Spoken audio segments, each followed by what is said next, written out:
இந்த மண்ணின் மகா கலைஞர் பாரதி ராஜா மறைந்து விட்டார். அவர் வருகைக்கு பிறகுதான்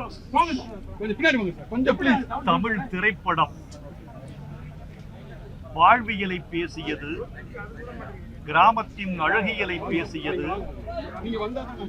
தமிழ் சினிமாவுக்கு உலக கிரீடம் கிடைத்தது பாரதி ராஜாவின் வருகைக்கு பிறகுதான். அந்த மாமனிதனின் புகழை காலம் உச்சரித்துக் கொண்டே இருக்கும் என்ற நம்பிக்கை எங்களுக்கு இருக்கிறது. ஒரு கலைஞன், சிறந்த கலைஞன் தன்னை மட்டும் உருவாக்கிக் கொள்கிறவர் இல்லை. ஒரு கலைஞன் தன்னை உருவாக்கி கொண்ட பிறகு கலைஞர்களையும் உருவாக்கினால் அவன்தான் மகா கலைஞர். இன்றைக்கு திரையுலகத்தில் வாழ்ந்து கொண்டிருக்கிற பல கலைஞர்கள் பாரதி ராஜாவால் உருவாக்கப்பட்டவர்கள் அல்லது பாரதி ராஜாவின் உந்து சக்தி உருவாக்கி அவருடைய நின்று நிலைப்பதற்கு இந்த நாட்டு மக்களும் ரசனையும் தொடர்ந்து அவருக்கு துணை இருக்கும் என்று நாங்கள் நம்புகிறோம். இந்த நேரத்தில் பாரதி ராஜா அவர்களின் இறுதிச் சடங்கு எங்கு நடைபெறும் என்பதை குடும்ப தலைமை தீர்மானித்திருக்கிறது.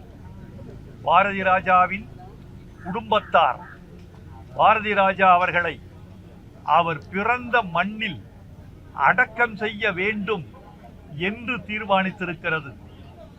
எந்த மண்ணில் அவர் முதல் தண்ணீர் குடித்தாரோ, எந்த மண்ணின் காற்றை அவர் சுவாசித்தாரோ, அந்த மண்ணின் படுக்கையில் அந்த மகா கலைஞன் தன் கடைசி படுக்கையை தேடிக்கொள்ளப் போகிறார்.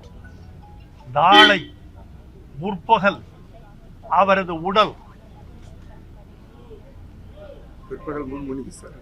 தேனி மாவட்டம் காற்றோட்டுக்கு அருகே உள்ள அவரது பண்ணைக்கு கொண்டு செல்லப்பட்டு பொதுமக்கள் அஞ்சலிக்கு வைக்கப்பட்டு பிற்பகல் 3 மணி அளவில் அடக்கம் நடைபெறும் என்பதை குடும்பத்தாரின் சார்பில் நான் தெரிவித்துக் கொள்கிறேன்.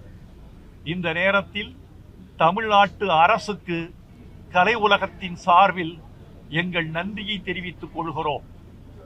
பாரதி ராஜா அவர்களுக்கு காவல்துறை மரியாதை வழங்கப்படும் என்று அதிகாரபூர்வமான அறிவிப்பு வெளியாகி இருப்பதைக் கண்டு நாங்கள் ஆறுதல் அடைகிறோம்.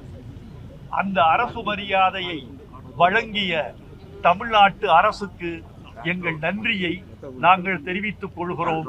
பாரதி ராஜாவின் புகழ் ஓங்கும். கலைத்துறை மட்டுமல்ல, பொதுமக்களும் பாரதி ராஜாவுக்காக இரங்கல் தெரிவிக்கிறார்கள். ஏனென்றால் ஒவ்வொரு தனிமனித வாழ்வையும் தன் கலைப்படைப்பால் பாதித்த பெருங்கலைஞர் பாரதி ராஜா. அவர் புகழ் நிலைக்க, அவர் பெயர் வாழ்க.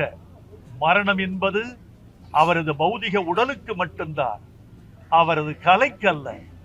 அவரது கலை காலம் கடந்தும் அவரது புகழை பாடிக்கொண்டிருக்கும். தமிழ்நாட்டு மக்களின் நம்பிக்கைகளை, கனவுகளை, நிராசைகளை, பண்பாட்டு பெருமைகளை, வீரியத்தை இந்த மண்ணுக்கு விளக்கிக் கொண்டே இருக்கும் பாரதி ராஜாவின் பெயரும் அவர் கலை படைப்புகளும் வாழ்க. அந்த டைம் வத்தலக்குண்டு அருகே உள்ள காற்றோடு, வத்தலக்குண்டு அருகே உள்ள காற்றோடு, தேனி மாவட்டம் வத்தலக்குண்டு அருகே கொடைக்கானல் பிரிவுக்கு பக்கத்தில் இருக்கும் காற்றோட்டில் பாரதி ராஜாவின் பண்ணை வீட்டில் அவரது உடல் நாளை பிற்பகல் 3 மணிக்கு அடக்கம் செய்யப்படவிருக்கிறது என்பதை ஆழ்ந்த வருத்தத்தோடு தெரிவித்துக் கொள்கிறோம். இன்று இரவு வரை பொதுமக்கள் அஞ்சலிக்காக நீலாங்கரை வீட்டில் அவரது உடல் கிடத்தப்பட்டிருக்கிறது. அலையலையாக கலைத்துறையினரும் பொதுமக்களும் அஞ்சலி செலுத்திக் கொண்டிருக்கிறார்கள். இன்னும் மிச்சம் உள்ள பொதுமக்களும் கலைத்துறை நண்பர்களும் அஞ்சலி செலுத்த வருவார்கள் என்று நாங்கள் எதிர்பார்க்கிறோம். அவரது உடல் சென்னையில் இரவு 9 மணி வரைக்கும் அஞ்சலிக்கு அனுமதிக்கப்படும். பிறகு சென்னையை விட்டு பிறந்த மண்ணுக்கு பாரதி ராஜா புறப்படுவார்.